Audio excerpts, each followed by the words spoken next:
boys here. Mr. Feckenham himself. Goes without saying, really. I don't think anyone can have any arguments about this. He's been the worst trainer since I first met him. Terrible attitude in training. To the point where I think Ez has had to exclude him a few times, just say don't bother. Shocking attitude. George Tully, miles ahead of everyone. He's not a first team player actually. He plays for the Sundays. Jack Smith, because he came to training the 1 week with Coxey, and sorry, he came to train the 1 week. Did a warm up for heading catch, and Coxey's elbowed him within 5 minutes. He had to get rushed to hospital, but he's back the next week, good as ever. So Jack Smith, keep banging on the door, son. You get a call up of Ez soon. I keep telling you. Right, this next one's easy. Who's always late? Late since I can remember first ever coming across the geezer. Terrible when you're a manager as well. Annoying. Danny Williams, shocking timekeeping, shocking. And now he uses his little lad as an excuse because now he's a dad. But yeah, Danny Williams easily. Got to be Perry-Holmes. Perry-Holmes. He's the one that in training you know when you go and press him, you got to keep your legs shut, otherwise he's going to pop it through there or do some. I've seen him do some filthy things in training to people. So yeah, it's got to be Connor. I don't know. Who am I going to go with there?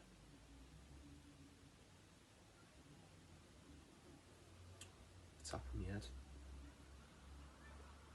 We'll just go with Connor, but he can't tackle. He's like Paul Scholes.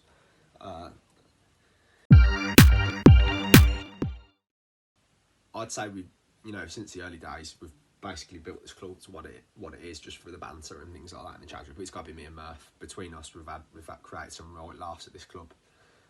If I'm being totally selfish, one-eyed, biased, I'll probably say me. I'm the biggest joker. But Murph's great value, to be fair. Great addition ever since he come to the club. Got him like house on fire and just bounced off each other. So yeah, definitely the biggest jokers. I think between probably Coley and Danny Murph. Danny Murph is rapid. It's them long legs. I think when he gets going, it's going to take some stopping. So between Coley and Danny Murph, I'd say for the quickest. I reckon Murph would do him there. Over the length of the pitch, Murph would do him, I reckon.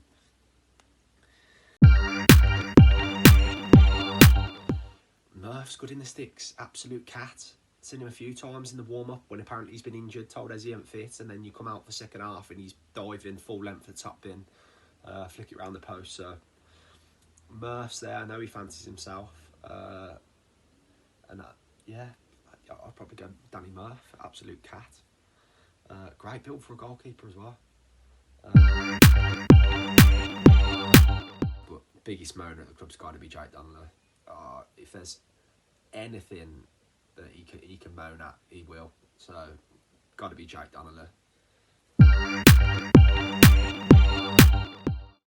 Who do I want in my five-a-side team? Well, obviously goalkeeper's no brainer. Youngie, played with him for years. Cat, I mean 7-a-side when we were younger. He was best around, unbelievable. So he'd be perfect for me five-a-side team in goal. I'd have myself in there, obviously. So what do they? I've got to pick 3 more, have I? I'll tell you what, I'll be the sub and I'll watch the other lads play. I'll just communicate. So I'll pick 4 others. Hatters at the back, got to be Hatfield. Mobile, great defender, proper kid, yeah, quality player. So we'll have Hatfield, centre half, and then I'm going to play a diamond. So to the right, I'm going to have, who am I going to have to the right? I'll have Billy Garvey to the right. Yeah, aggressive. I'm going aggressive. Billy Garvey to the right, good player. As long as we can keep the lid on him, he'll hurt plenty of opposition. To the left, I'll have Jake Donnelly. Already you're thinking, fucking hell, a few sending offs between them, and then up top, so I'll have Murph. So you got Hatfield, deepest defending in a diamond. Dono to the left, Billy Garvey to the right. and Murph up tops. I think that side's doing some serious damage.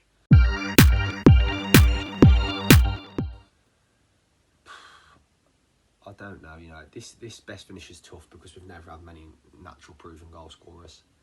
I mean, who do you go? I mean, Murph misses too many, way too many. Fucking Ulster away in the semi-final last year, prime example. 2 sitters straight over the bar.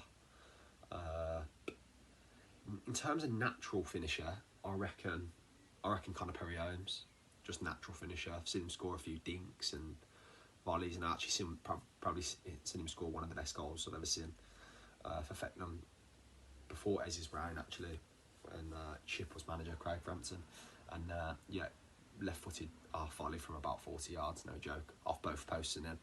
So natural finisher, I'll go kind of Perry-Holmes for that.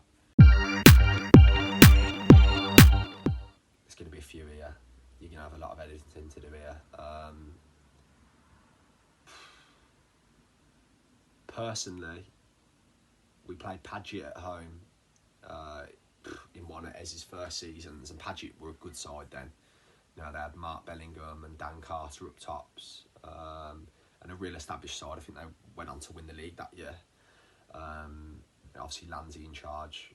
He had a good side together, and we're 1-0 down at home at half time, and there's a bloke behind the goal. Ian Taco in the stand is giving me stick all game because I kept talking and taking the piss out of things I was saying and saying I need to fucking brush my teeth more often and all sorts. And the clock's ticking away. Second half, come back out, we're battling away. We've got a corner in the last kick of the game, and it's ricocheted around a few people. It's fouled to my left foot, and I've just toe poked it into the roof of the net from about the penalty spot, and I've ran straight behind the goal and give him the wanker sign and belly slid to the dugout with a massive pylon. So that's one you just don't forget, do you? Who is the most vocal in the changing room? Most vocal? It's got to be me, innit? Yeah. I mean, well, she's skipper. Management decision. Totally understand it, respect it, but I'm the leader in there, and I'm the one who talks it up to the lads and stuff like that. Be a character and stuff like that. Try and get people motivated in my own way and things like that. So yeah, always trying to give people good information and get people up for it. For that, so I'm definitely most vocal in the change room, I'd say.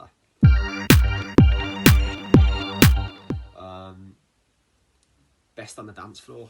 Again, don't discount me. I've got some moves. Yeah, fancy myself on the dance floor a little bit, to be fair.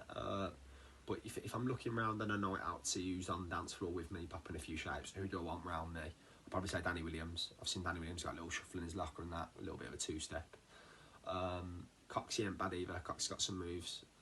He's like me as well, likes a bit of R&B music, so that always helps.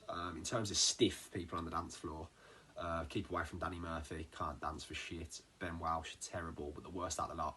Max Tibbins cannot move to save his life, so if you're on a night out and you're looking to show off your dance moves, don't dance with Max Tibbins, or dance with him because he'll make yours look incredible, because he is absolutely shocking. You know what? I'm gonna shout Ryan Young. I've seen him with a couple of selfies with the missus and that on a walk on a Sunday, or a couple on the gram. He likes a selfie when Villa go to Wembley and all that. Likes a good little cheesy smile. So I'll go Youngie, loves a selfie. Just don't drop the phone, right? Best first touch. Now this probably come to a shot. Obviously, Conor Perry-Holmes most skillful. Talked about that earlier, but best first touch. Ben Welsh, mile. For a big kid, he's what, 6'3", great feet, great first touch, can play. Just can't be arsed half the time, but yeah, great first touch. I'll go Welshie. I'm gonna go myself, most intelligent. Oh, Tayu's quite intelligent. Or fancy, he talks a good game anyway. That he's quite intelligent. Is George Lutwich. Quite intelligent. Or is he? Or is he actually thick? I don't know. Talks a good game though.